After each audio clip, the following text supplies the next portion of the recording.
ओमराजे निंबाळकर आज गोवर्धनवाडीत शिवसैनिकांशी संवाद साधणार। शिवसेनेत म्हणजे शिंदेंच्या शिवसेनेत जाण्याचा अद्याप माझा निर्णय नाही। मतदारसंघात लोकांशी चर्चा करून निर्णय घेणार, ओमराजेंची भूमिका। माझ्या मतदारसंघात एकही नगरपालिका पंचायत समिती निवडून आलेली नाही। मी कोणता ड्रग डीलर नाही तर लोकांसाठी झटणारा कार्यकर्ता उभा केलाय। मात्र तरी देखील पराभव का झाला याचा शोध घेणार, खासदार ओमराजे निंबाळकरांकडून खदखद व्यक्त।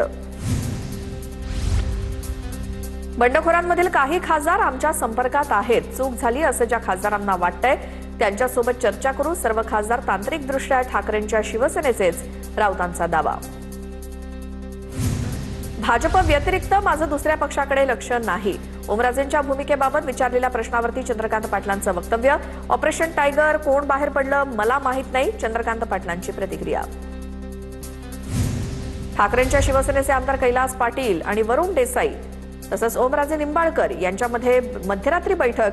कैलास पाटलांकडून ओमराजे निंबाळकरांच्या मनधरणीसाठी भेट। ओमराजे पक्षात राहावेत यासाठी मनधरणीचे प्रयत्न सुरूच राहणार। बैठकीनंतर कैलास पाटलांची प्रतिक्रिया।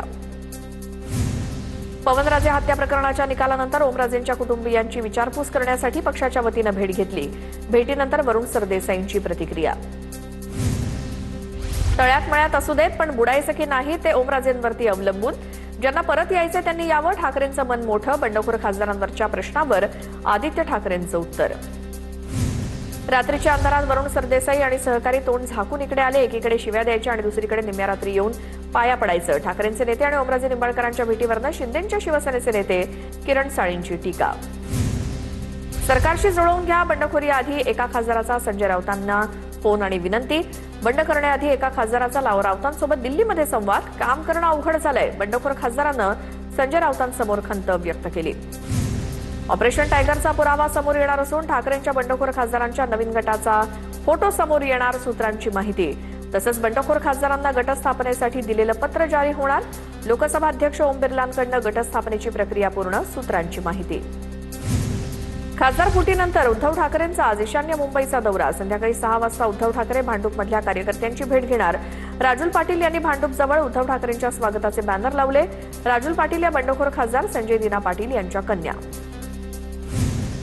उद्धव ठाकरेंचा 27, 28 आणि 29 जून रोजी बंडखोर खासदारांच्या मतदारसंघात दौरा। यवतमाळपासून दौऱ्याला सुरुवात होणार तर शिर्डीमध्ये दौऱ्याचा शेवट होणार। उद्धव ठाकरे आदित्य ठाकरेंनी घराबाहेर पडलं पाहिजे, घरी बसून पक्ष चालत नसतो। दोघांनी राज्यभर दौरा करावा। ईशान्य मुंबईच्या उद्धव ठाकरेंच्या दौऱ्यावर बोलताना मंत्री गिरीश महाजनांची प्रतिक्रिया। आधी ज्यांनी जायचं त्यांनी जावं, आम्हाला कोणाची गरज नाही असं म्हणायचं आणि नंतर मवाळ व्हायचं। मात्र आता सर्व वाटा बंद झाल्यात। उद्धव ठाकरेंसोबत कुणी राहायला तयार नाही, मंत्री गिरीश महाजनांचा उद्धव ठाकरेंवर निशाणा। तुम्ही सुप्रीम कोर्टाचे सरन्यायाधीश झालेत का? ठाकरेंच्या शिवसेनेवर अमित शहांच्या कालच्या वक्तव्यानंतर राऊतांचा संतप्त सवाल। अमित शहांच्या दबावामुळे कोर्ट निर्णय देत नाही, संजय राऊतांचा गंभीर आरोप। प्रादेशिक पक्ष, खासदार, आमदार फोडून नरेंद्र मोदींना आव्हान देण्याचं अमित शहांचं षडयंत्र। मोदींना आव्हान देण्याच्या षडयंत्रात शहांनी एकनाथ शिंदेंना सामील करून घेतलंय। भविष्यात अमित शहा मोदींविरोधात बंड करू शकतात, संजय राऊतांनी व्यक्त केली शंका। ठाकरे सेनेचे उपनेते संजय पवार आणि आमदार राजेश क्षीरसागर यांची गळाभेट। शिवसेनेचे 2 कट्टर विरोधी नेते एकत्र आल्यामुळे चर्चांना उधाण। शिवसेना फुटल्यावर शिंदेंच्या शिवसैनिकांवरती टीका करणाऱ्या संजय पवार यांची गळाभेट चर्चेचा विषय। फादर्स डेच्या निमित्तानं खासदार ओमराजे निंबाळकरांची पोस्ट। काल विरोधात लागलेल्या निकालानंतर ओमराजेंची भावनिक पोस्ट। वडील पवनराजे निंबाळकरांच्या आठवणीत ओमराजे भाऊक। ओमराजेंना कालच्या निकालाचा मानसिक धक्का बसला। ओमराजेंवर ठाकरेंच्या शिवसेनेकडून आरोपांचा भडीमार। ओमराजे त्यांना वाटेल तो निर्णय घेतील, संजय शिरसाट यांची ओमराजेंच्या भूमिकेवर प्रतिक्रिया।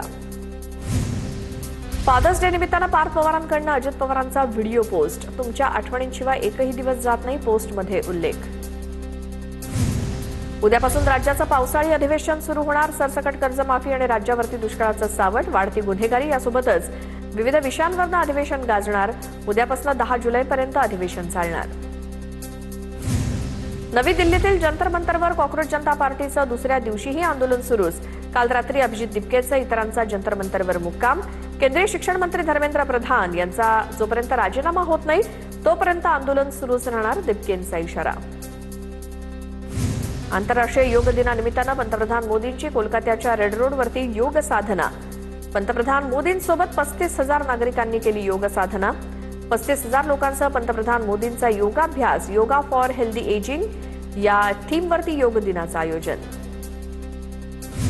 आंध्र प्रदेशच्या लब्बीपेटमधील इंदिरा गांधी स्टेडियमवरती 12वा आंतरराष्ट्रीय योग दिन उत्साहात साजरा. योग दिनाला योगगुरू बाबा रामदेव यांची विशेष उपस्थिती. मुंबईतल्या जुहू बीचवर आंतरराष्ट्रीय योग दिवस साजरा. योगोत्सवासाठी मुख्यमंत्री देवेंद्र फडणवीस आणि विधान परिषदेचे सभापती राम शिंदेंची उपस्थिती.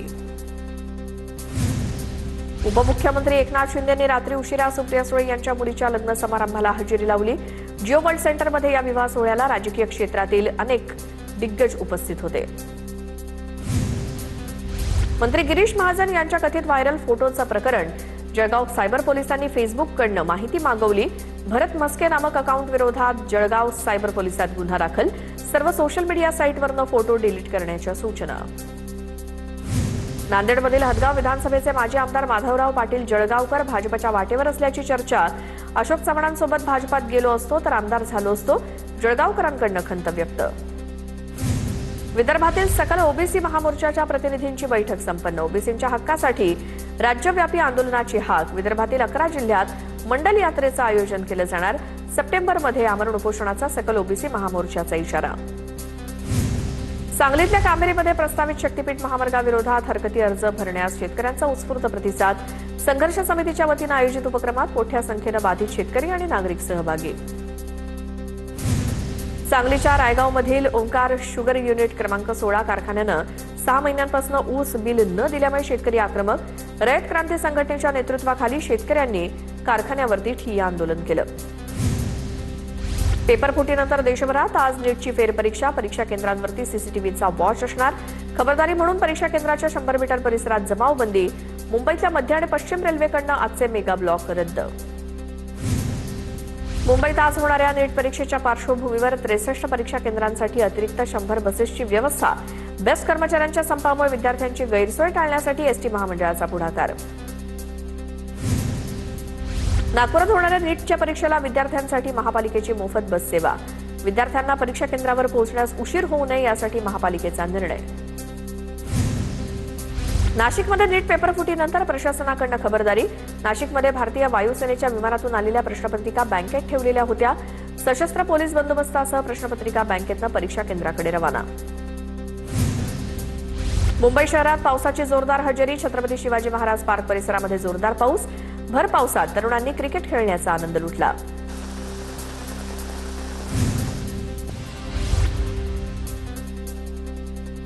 पुढील 3 दिवसात पुणे शहर आणि आसपासच्या परिसरात पावसाची स्थिती किंवा पावसाची शक्यता हवामान विभागानं वर्तवली आहे. सातत्यानं वाढत असलेल्या तापमानात लक्षणीय घट.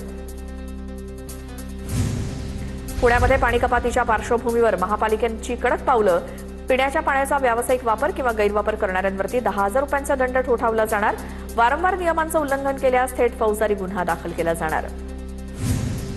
नाशिकच्या इगतपुरीतील शिंदवाडी इथे टँकरमधनं पाणी पुरवठा सुरू. शिंदवाडीतील महिलांना हंडाभर पाण्यासाठी जीव धोक्यात घालून पाणी भरावं लागत होतं. TV9 मराठी या संदर्भातली TV9नं बातमी दाखवली. इगतपुरी शहरातील पाणी पुरवठ्याचं योग्य नियोजन करण्याची नगरसेवक भूषण जाधव यांची निवेदनातनं मागणी. तळेगाव आणि भावली धरणातील पाणीसाठ्याचं योग्य नियोजन करण्याची मागणी.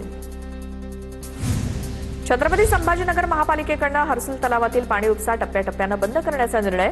नव्या जलवाहिनीमुळे जायकवाडीचं पाणी उपलब्ध होणार असल्यामुळे तलावावरचा ताण कमी होणार. जालना जिल्ह्यामध्ये जून महिना संपत आला तरी पाणी टंचाईचं भीषण संकट कायम. 59 गावं आणि 31 वाड्यांमध्ये 92 टँकरच्या 180 खेपांद्वारे 1.5 लाखांहून अधिक नागरिकांना पाणी पुरवठा. सिंधुदुर्ग जिल्ह्यामध्ये पावसानं दडी मारल्यामुळे पाणी टंचाईचं संकट गडद. कुडाळ तालुक्यातील वेताळ, बांबर्डे, ऐनमळामध्ये विहीर कोरडी पडल्यामुळे गेल्या 20 ते 25 दिवसांपासून पाण्यासाठी भटकंती. धुळे जिल्ह्यातील धरणांमध्ये केवळ 32% पाणीसाठा शिल्लक. लघु आणि मध्यम प्रकल्पातील पाणीसाठा झपाट्यानं घटला. जलसाठा घटल्यामुळे पाणी टंचाईचं संकट. गाळमुक्त धरण, गाळयुक्त शिवार या योजनेकडे सिंधुदुर्गातल्या शेतकऱ्यांची पाठ. सिंधुदुर्ग जिल्ह्यात या योजनेला अत्यंत कमी प्रतिसाद. जिल्ह्यातील 27 पैकी 2च धरणातनं फक्त 7,348 घनमीटर गाळाचाच उपसा. उष्णतेची लाट आणि उशिरा आलेल्या मान्सूनच्या विलंबामुळे अंडी आणि भाजीपाल्याच्या दरात मोठी वाढ. अंड्याचे दर 74 ते 80 रुपयांपर्यंत वाढून 90 ते 96 रुपये प्रति डझनापर्यंत पोहोचले. उत्पादन घट आणि पक्ष्यांच्या वाढत्या मृत्यू दरामुळे मागणी आणि पुरवठ्यात तफावत निर्माण. पुरंदरच्या सीताफळाची बाजारात एंट्री. सीताफळाला 1,000 ते 2,000 रुपये प्रति क्रेटचा दर. पावसाअभावी यंदा सीताफळाची आवक घटली असून फळांचा आकार आणि गुणवत्ता प्रभावित. आगामी काळात देखील पाऊस न झाल्यास आवक आणखी कमी होण्याची शक्यता. नंदुरबार जिल्ह्यात पावसानं पाठ फिरवल्यामुळे मिरची उत्पादक शेतकरी संकटात. महागडी रोपं शेतात लावण्यास सुरुवात. मात्र पावसाअभावी उत्पादन खर्चात 30% अधिक वाढ. यंदा मिरची लागवडीखालील क्षेत्र घटण्याची शक्यता. परभणीतील यशवंत येथील हनुमान मंदिराच्या सभामंडपाचा भाग कोसळून 5 जणांचा मृत्यू. दुर्घटनेत 20 जण जखमी. एकाची प्रकृती गंभीर. जखमींवर परभणीच्या शासकीय आणि आरपी रुग्णालयात उपचार सुरू. नसरापूर लैंगिक अत्याचार प्रकरणाचा निकाल 25 जूनला लागण्याची शक्यता. चिमुकलीवर 39 मिनिटात झालेल्या अत्याचाराचे पुरावे सरकारी पक्षाकडून कोर्टात सादर. मुख्य साक्षीदार आणि बालसाक्षीदारांचे जबाब महत्वाचे.